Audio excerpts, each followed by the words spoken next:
pihak kepolisian cepat bergerak ya. Polisi tidak ada ragu-ragu lagi untuk bisa memastikan kasus ini harus cepat diproses.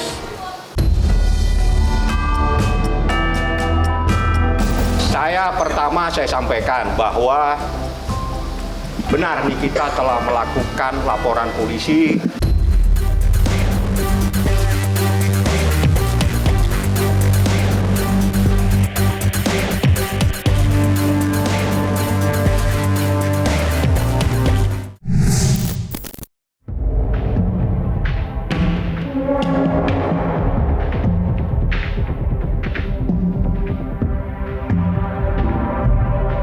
Dugaan pemukulan yang dilakukan Nikita Mirzani terhadap Rasman Arif Nasution beserta istrinya pada Jumat dini hari 10 Januari 2025 di Polres Metro Jakarta Selatan kini berbuntut panjang. Tidak main-main, Rasman menggandeng 33 pengacara saat melaporkan Nikita ke Polres Metro Jakarta Selatan dengan dugaan penganiayaan.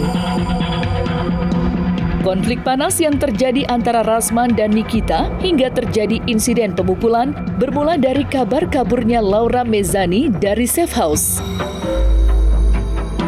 Nikita yang mengetahui putrinya kabur, lantas menyambangi Rasman hingga terjadilah keributan di Polsek Metro Jakarta Selatan. Lantas, akankah kali ini Rasman dapat menggiring Nikita ke penjara?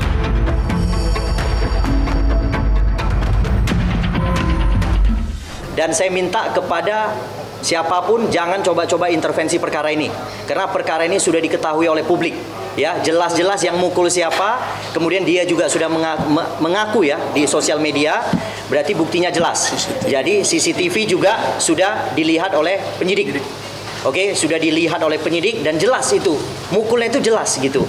Yang kita lihat adalah bagaimana reaksi cepat daripada pihak kepolisian ya. Kalau ini memang tidak cepat maka pihak wartawan dan media sosial bahkan semua netizen rakyat Indonesia juga bisa mengawal ya, kita juga tetap membentuk tim ya Bang Rasman. Apabila ini berhenti, saya berharap pihak kepolisian cepat bergerak ya. Tadi ketika pemeriksaan sangat baik, saksi-saksi sangat tenang dalam menjawab pertanyaan.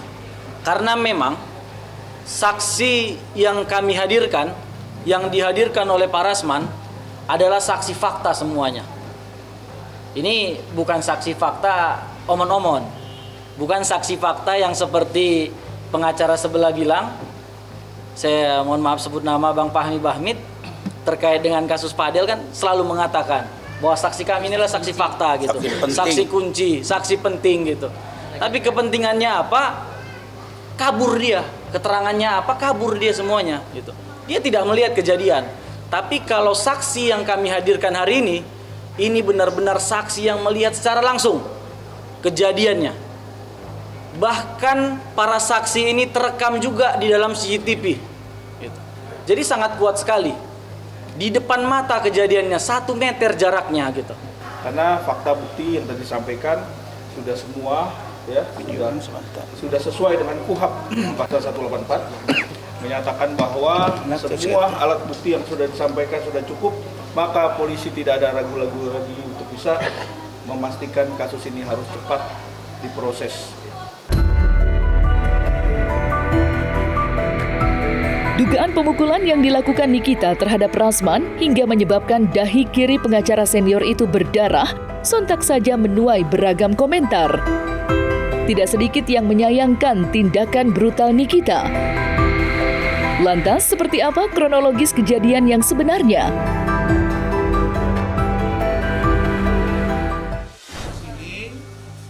Lalu kemudian dia di situ, dia bilang-bilang kau terdakwa. Dia datanglah kemari. Lalu kemudian dia begini-begini ke saya. Dengan yang begini nyosor apa? Maki-maki saya. Keluarlah istri saya.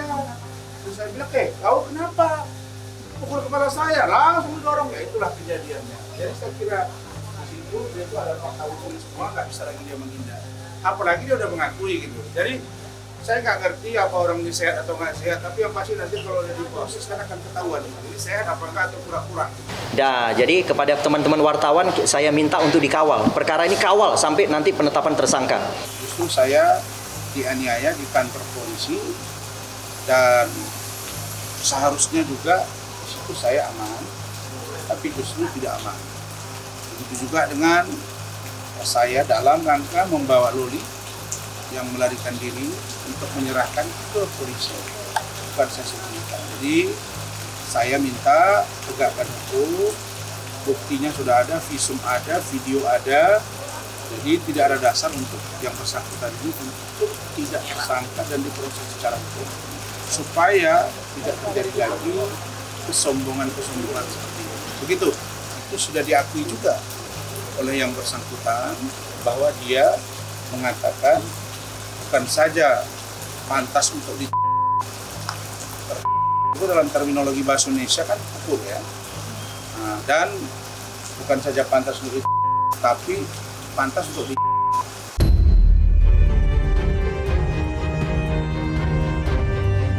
Sementara di hari yang sama, Nikita juga melaporkan Rasman dengan tuduhan pengeroyokan.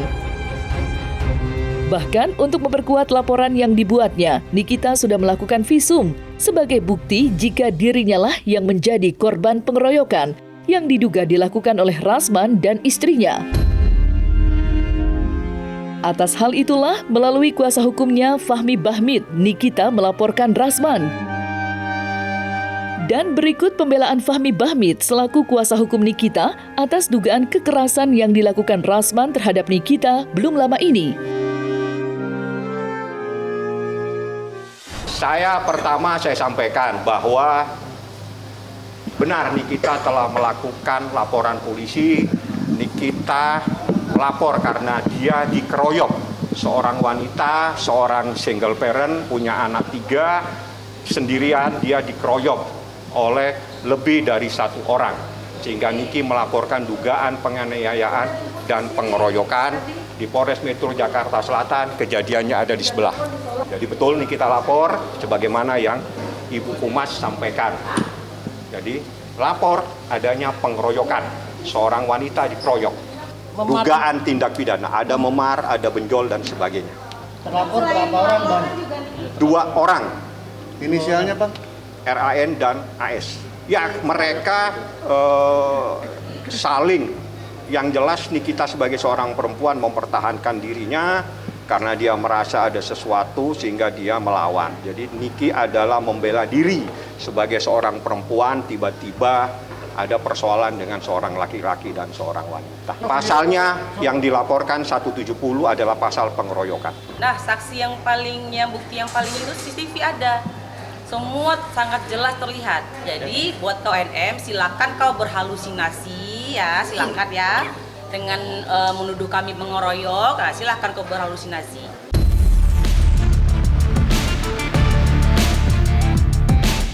Kaburnya Laura Mezani atau Loli dari Safe House membuat heboh banyak pihak.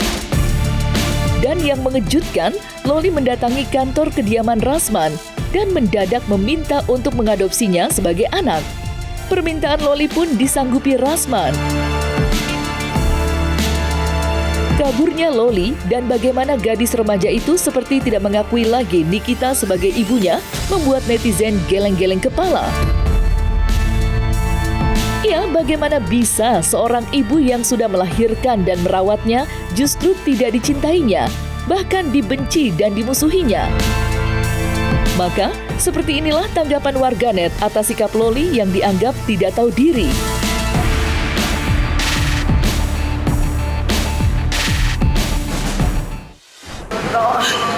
Tapi itu gimana nih Rasman katanya mau ambil alih itu nih, Ambil alih apa? Ambil. nggak apa-apa. Ambil. Siapa yang mau ambil? Daripada berebutan ambil aja, biar ngerasain gimana rasanya ngasuh, ya kan? Ya ambil aja. Jangan pernah kamu merasa takut kepada orang tuamu hanya karena orang tua itu atau ibumu telah melahirkan kamu. Aduh, kalau kayak gini ya untuk Nikmir udah biarin aja ya udah biarin aja kehilangan satu anak itu, udah biarin aja, walaupun mungkin juga tidak ada orang tua yang mau kehilangan anaknya atau anaknya tidak baik-baik aja, tapi apa yang disampaikan sama Loli itu sangat melukai perasaan seorang ibu. Terlepas dari apapun salahnya ibu, bagaimanapun buruknya seorang ibu, jangan pernah menyakiti juga hati ibu, ya. Dan kelihatannya memang Nikmis sudah pasrah, ya, apapun yang terjadi ya sudah, itu pilihannya Loli. Ya menurut aku memang sudah nggak ada gunanya berjuang seperti apapun untuk bisa membuat baik atau mungkin memperbaiki hubungan dengan Loli, atau mungkin pengen menyelamatkan Loli. Itu sudah menurut aku udahlah sia-sia, biarkan aja waktu yang akan menjawab. Suatu saat mungkin Loli akan menyadari kesalahannya, ya sudah, kita sebagai orang tua cukup mendoakan aja gitu ya, karena ini orang-orang di sekelilingnya Loli ini juga ikut serta bikin Loli seperti ini gitu loh. Kalau nggak ada seorang ibu, kamu juga nggak akan lahir gitu ya. Ambil. Gak apa-apa. Ambil. Sudah mengikhlaskan nih Kak. Ambil. Siapa yang mau ambil, ambil. Kan daripada berebutan, ambil aja biar ngerasain gimana rasanya masuk, ya kan? Kami ikhlas tidak ikhlas NM, ya, karena sampai dengan kemarin yang sudah dipindahkan, saya kecewa berat tuh, saya protes, tapi udah sekarang tempatnya bagus di sana. Jadi saya dengan keluarga, baik di Medan, Bu Eli dan Bu Ade, sepakat untuk mengadopsi Laura Meizani Mawardi alias Loli untuk bahagian dari keluarga kami. Laura tinggal pilih, mau di Medan ada teman-temannya yang seumuran dia, mau di sini juga ada Khalif adik dia. Kita pintu terbuka untuk dia. Itu poin dari saya. Poin dari NM, dia bilang sudah ikhlas kan, tapi besoknya saya dimaki-maki lagi. Kemudian dia bilang sayang sama Loli, I love you Loli, dibuat judulnya, ngomong, kirim di Instagram, buat story. Tapi besoknya dia katakan bahwa sudah di stop asuransinya. Jadi ini yang mana gitu? Kenapa kok ngomong itu berubah-ubah? Maunya kalau sudah ikhlas, tinggal telepon saya, Bang saya titip ya, kan enak. Titip ya, usahakan saya bisa komunikasi dengan dia, itu harusnya. Nah jadi menurut saya begini, saya kalau kalian tanya, percayakah Bang Rasman kepada mulut seorang Nikita Mirzani? Jawabnya tidak percaya. Apakah sama mulutnya dengan hatinya? Saya yakin tidak. Jadi apapun kata dia, kami tidak peduli. Yang kami pedulikan bagaimana kasus ini naik dan Loli selamat.